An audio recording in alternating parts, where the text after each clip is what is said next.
हिंदुस्तान में अब कोई लव जिहाद नहीं होगा। भाई मारेंगे और जिसके हाथ में लगा वो ही मारेगा।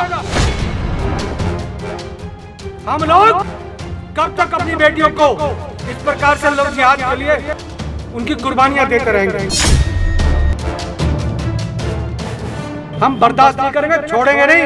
हिंदुस्तान के अंदर 110 करोड़ हिंदू जिस दिन कट्टर हो गए, ये औरंगजेब और बाबर हुमायूं का राज नहीं है।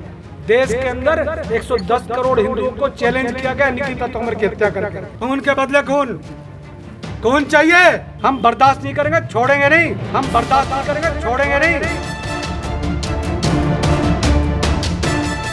ये उस लड़की की शहादत है।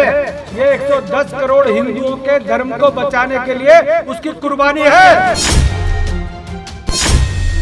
निकिता हत्या मामले में गरमाई सियासत। करणी सेना प्रमुख सूरजपाल अम्मू का बड़ा बयान। निकिता ने 110 करोड़ हिंदुओं के लिए दी शहादत। अब चाहिए खून के बदले खून। हिंदुस्तान में अब नहीं होगा लव जिहाद।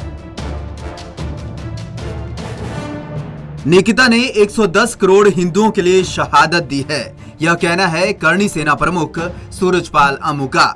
करणी सेना प्रमुख फरीदाबाद के बल्लभगढ़ में निकिता तोमर के घर पहुंचे थे, जहां उन्होंने निकिता के परिवार वालों से मुलाकात की और उन्हें सांत्वना दी। इस दौरान करणी सेना प्रमुख सूरजपाल अम्मू ने प्रशासन को जमकर फटकार लगाई और कहा कि लव जिहाद के इस तरह के मामलों से कब तक हमारी बेटियों को डसा जाएगा? आखिर कब प्रशासन धर्म की रक्षा करने वाली हमारी बेटियों को इंसाफ देगा? अम्मू ने साफ कहा कि अब हिंदुस्तान में लव जिहाद नहीं होगा। अम्मू ने मामले में एसआईटी का गठन करने को लेकर सीएम मनोहर और गृह मंत्री अनिल विज का भी धन्यवाद किया और कहा कि अब तक इस मामले में 3 गिरफ्तारियां हुई हैं, लेकिन अब इस मामले में 30 और गिरफ्तारियां होंगी।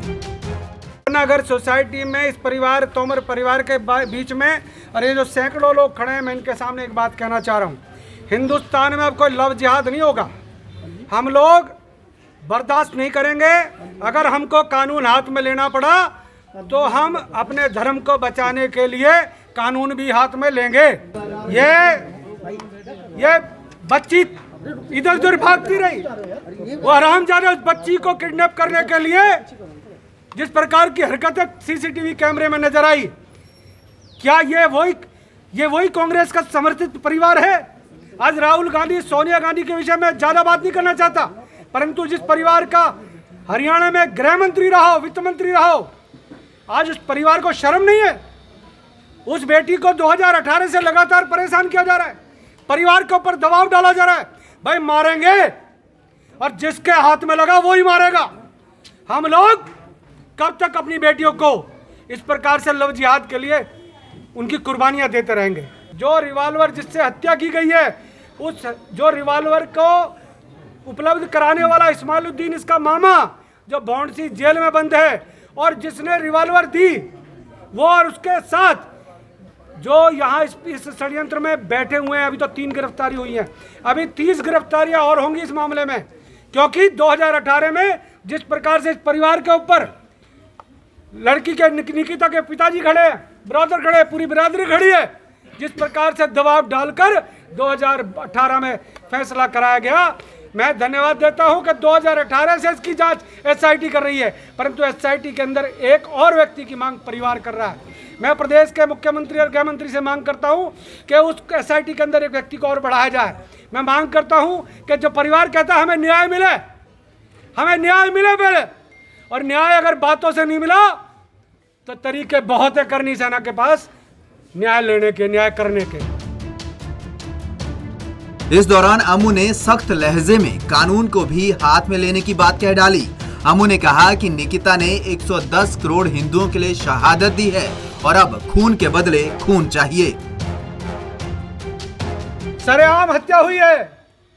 उस लड़की को जिस प्रकार से 2018 से लगातार 2020 तक तंग किया गया, उसके परिवार ने दबाव डाला, उसने दबाव डाला, परंतु उस लड़की ने हार नहीं मानी। उसने कहा कि ना तो मैं तुम्हारी बातों में आऊंगी, ना तुम्हारे कहने से धर्म परिवर्तन करूंगी।